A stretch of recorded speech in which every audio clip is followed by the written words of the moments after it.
Ayaw kaulaw sa pagsampit sa aking pangalan sa Ginoo Lingkod. Ikaw may problema, sulihi siya. Kung ikaw may kabala ka, sulihi siya. Kung dunay paghinahanglan, sulihi siya. Tanani pag-atos isugid na niya. Kayang Diyos dili bungol, kung dili siya butang na di niya makita ang imong pag-atos. Sultihan ko ikaw ang tanan, may katubagan kang Jesus. Kung ikaw may problema, sulti siya. Sulti siya.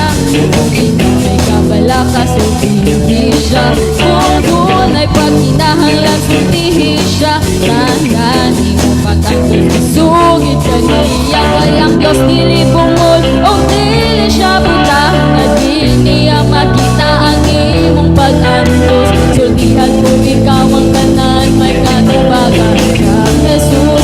Kung ikaw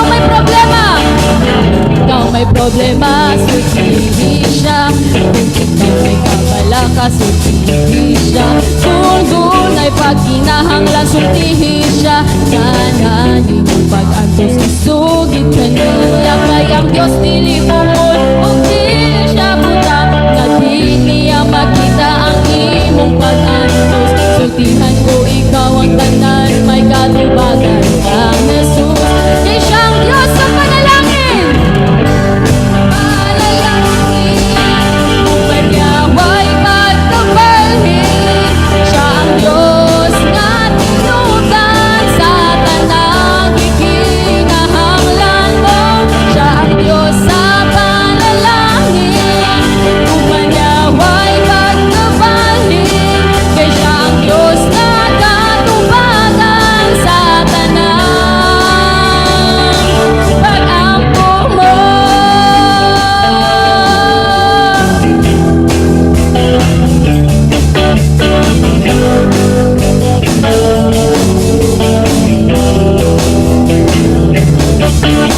Ikaw may problema, sultihi siya. Kung ikaw may kabala ka, sultihi siya. Kung dunay paghinahanglan, sultihi siya. Tanani mo pag-atos isugid ka niya. Kayang Diyos dili bungol, o dili siya butang na di niya makita ang imong pag-atos. Sultihan ko ikaw ang tanan, may katubagan kang Jesus. Kung ikaw may problema, sultihi siya. Kung ikaw may kabala ka, sultihi siya. Kung dunay paghinahanglan, sultihi siya. Tanani mo pag-atos isugid ka niya. Kayang Diyos